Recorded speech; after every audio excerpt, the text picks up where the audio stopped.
ہماری آنکھوں کا سرما. یعنی ان کے نہ تو کسی واٹس ایپ نمبر کی ضرورت ہے نہ ان کی کسی کتاب کی ضرورت ہے. اور پھر یہ کہ ان اماموں سے پہلے بھی تو مسلمان تھے, وہ سب سے بہترین مسلمان تھے. ان کے پاس کیا ان کے فتاوی جات موجود تھے, یا ان کے پاس وہی علم تھا جو اللہ نے اپنے نبی اسلام کو دیا اور انہوں نے صحابہ کو دیا اور وہ ہم تک پہنچا قرآن کی شکل میں. اگر آپ عقائد کے اوپر بات کریں, فقہی مسائل تو ہم بعد میں ڈسکس کریں گے. قرآن اپنے عقائد کے اندر بالکل واضح ہے. قرآن ان لوگوں کو سمجھ آیا جنہیں عربی لکھنا بھی نہیں آتی تھی, صرف ان کی مادری زبان تھی. اچھا, بس اسی کو آپ سمجھ لیں کہ آج بھی اگر ہم قرآن کو سب کانٹیننٹ کہ لوگوں کی زبان میں ٹرانسلیٹ کر دیں جو ان کی اپنی زبان ہے, پھر علماء بھی بس نکل جائیں. اور یہ کام علماء خود کر چکے ہیں. علماء نے اپنے لیے ٹرانسلیٹ نہیں کیا, اپنے پرسنل نوٹس نہیں بنائے, بلکہ انہوں نے عوام کے لیے ٹرانسلیٹ کیا قرآن کو بھی, احادیث کی بکس کو بھی اس لینگویج میں کیا جو یہاں کے لوگوں کی نیٹو لینگویج تھی. ہم یہ نہیں کہتے کہ انہوں نے پیسے کمانے کے لیے کتابیں بیچنے کے لیے کیا, ہم حسن ظن رکھتے ہیں. ہاں تو اب آگے چلیں نا جی, اب آگے چلیں نا اسے. اب یعنی اس کو کہتے ہیں وہ پیچ تو نہ کھودیں, آگے چلیں. کس لیے کیا انہوں نے, لیکن ایک دوسرے کے ترجمے پہ اعتبار نہیں کرتے, وہ نہ کریں نا. ہم کہتے ہیں کہ ہمارا مد مقابل جو بھی آئے گا نا ہم اسے کہیں گے ہم تیرے بابے کا ترجمہ تجھے پیش کرتے ہیں. چھوڑ, to cut the story short, تیرا واسطہ ایک انجینئر سے پڑھا ہے, کسی جاہل سے نہیں پڑھا. میں تو بالکل سولوشن اینڈ پہ کھڑا ہوں, پرابلم اینڈ پہ نہیں. تو بریلوی ہے, چھوڑ دے کسی نے کیا ترجمہ کیا, تو بتا تو کس کو مانتا ہے. جی میں حمزہ بریلوی کو, آ جا پھر پڑھ ترجمہ. ایاک نعبد و ایاک نستعین, اللہ تیری ہی عبادت کریں تجھی سے مدد چاہیں. اعلیٰ حضرت نے اس کا پرفیکٹ ترجمہ کیا ہے. انہوں نے مستقبل اور حال کو دونوں کو کور کیا کیونکہ مضارع کا سیکھا تھا. ویسے اس کا ترجمہ بنتا ہے ہم تیری ہی عبادت کرتے ہیں, تیری ہی عبادت کریں گے, تجھی سے مدد چاہتے ہیں, تجھی سے مدد چاہیں گے. عربی میں دو ٹینس ہیں, فیوچر اور جو پریزنٹ, اس کو ایک ہی سیگا کور کرتا ہے. اعلیٰ حضرت نے اس کو دعا بھی بنا دیا, تین چیزیں سمو دی. اللہ ہم تیری ہی عبادت کریں تجھی سے مدد چاہیں. اس کے بعد اعلیٰ حضرت احمد بریلوی صاحب اگر خود بابوں کو پکارتے رہے تو ہم کہیں گے کہ حضرت قرآن میں تو آپ نے یہ ترجمہ کیا ہوا تھا, ہم آپ کے ترجمے کو مانے جو قرآن آپ نے ہماری نیٹو لینگویج میں کنورٹ کر دیا. اب آپ کو سمجھ آئے گی کہ صحابہ کرام کے اندر یہ بجلی کہاں سے آئی تھی کہ ان کی نیٹو لینگویج میں قرآن تھا, انہوں نے رومنز اور پرشینز کو الٹ کے رکھ دیا.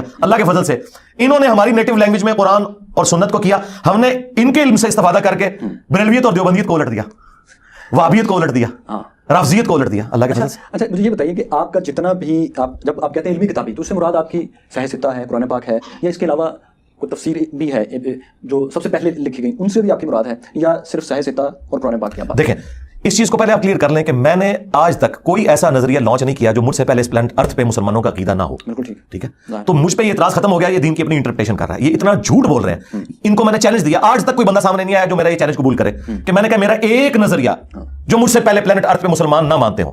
ہاں یہ ضرور ہو سکتا ہے کہ میرا کوئی ایک نظریہ ایسا ہوگا جسے ایک فرقہ مانتا ہوگا, دوسرا اس کا ڈینائل کرتا ہوگا, تو اس جرم میں اکیلا تو شریک نہیں ہوں. اگر میں رفع الیدین پہ زور دیتا ہوں تو کیا دنیا میں شافعی, مالکی, حنبلی, تین اسکول آف تھاٹ اور اہل تشیع چاروں کیا رفع الیدین نہیں کرتے, اور پانچواں آپ وہابیوں کو بھی, اہل حدیث کو بھی شامل کر لیں, تو مجھے کیوں سنگل آؤٹ کر رہے ہیں؟ اچھا اسی طریقے سے اگر میں جنگ جمل صفین نہروان کے حوالے سے ایک سٹانس رکھتا ہوں تو کیا اہل سنت کا مشترکہ سٹانس نہیں ہے کہ سیدنا علی حق پہ تھے, مخالفین جو ہیں وہ اجتہادی خطا پہ تھے؟ اس میں اختلاف ہے کہ وہ اجتہادی خطا تھی یا کوئی اور خطا تھی, لیکن حضرت علی کے حق کے اوپر ہونے پر کیا میرا ہی صرف نظریہ ہے, سنیوں کا نہیں ہے؟ اہل تشیع نے اس میں زیادہ غلو کیا, انہوں نے مخالفین کے اوپر فتوے بھی لگائے, تو میں نے کبھی فتوے بھی نہیں لگائے. مجھ سے زیادہ ورسٹ فارم میں یہ عقیدہ دنیا میں ایگزسٹ کرتا تھا, ان کو تو تم اپنا بھائی بنائے بیٹھے ہوئے ہو. ٹھیک ہے, تو میں نے کوئی ایسا نظریہ لانچ نہیں کیا جو مجھ سے پہلے ایگزسٹ نہ کرتا ہو. میرا سوال یہ ہے کہ آپ جن کتابوں کا میں آ رہا ہوں, صرف میں نے تمہید بنانی تھی نا. اصل پھر میں ایک چیز اور ایڈ کرتے ہیں کہ بہت بڑا طبقہ اس طرح کا بھی پیدا ہو رہا ہے ینگسٹر کا جو خود کو قرآنسٹ کہتا ہے. وہ تو ان باقی کتابوں کو اس طرح سے نہیں مانتا جیسے مسلمانوں کا ایک بڑا طبقہ مانتا چلا رہا ہے. شاید یہ بہت قدیم زمانے سے ہے, لیکن آج کل یہ ان ویڈیوز کے ذریعے اپنے آپ کو پاپولر بھی کرتے ہیں.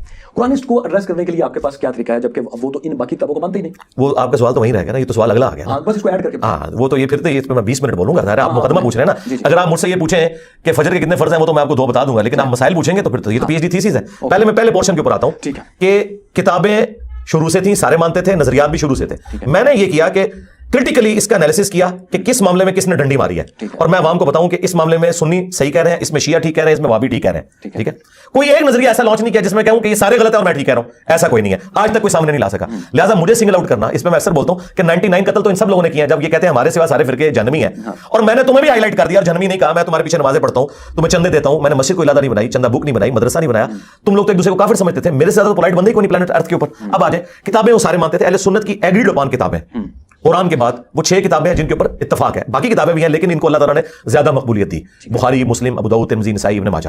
اچھا اس کے علاوہ بھی حدیث کی کتابیں, لیکن یہ ٹاپ پہ جو ہمارے سلیبس میں پڑھائی جاتی تھی کالجز میں, یونیورسٹیز میں, اہل تشیع کے ہاں آ جائیں, ان کے لیے بھی میجر بک تو قرآن ہی ہے. اچھا اس کے بعد ان کی جو مین حدیث کی کتاب ہے, ویسے تو 4 کتابیں لیکن ٹاپ آف لسٹ جو ہے ان کی اصول الکافی ہے, پلس نہج البلاغہ سیدنا علی کے خطبات کا مجموعہ ہے, میں اس کے بھی ریفرنسز کوٹ کرتا ہوں. لیکن اصل جو بنیادی چیز ہے وہ ہے عقیدہ, اور عقیدہ قرآن سے لیا جائے گا.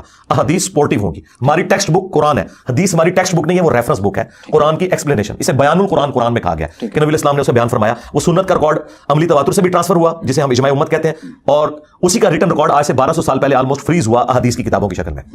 اب آج جو آپ کہہ رہے ہیں, جو لوگ صرف کہتے ہیں ہم قرآنی ہیں, بھائی یہ جو اپنے آپ کو قرآن کہہ رہے ہیں یہ قرآن کو بھی نہیں مانتے. ہم یہ کہتے ہیں قرآن کی جو انہوں نے انٹرپریٹیشن غلط کی ہے, قرآن کے منہ میں جو انہوں نے اپنا لقمہ ڈالا ہے, میں ان کو منکرین قرآن کہتا ہوں, یہ منکرین حدیث نہیں ہے. مثلا غلام پرویز کو آپ لے لیں, قرآن کی واضح جو عربی لنگوسٹک کے اندر گفتگو تھی معجزات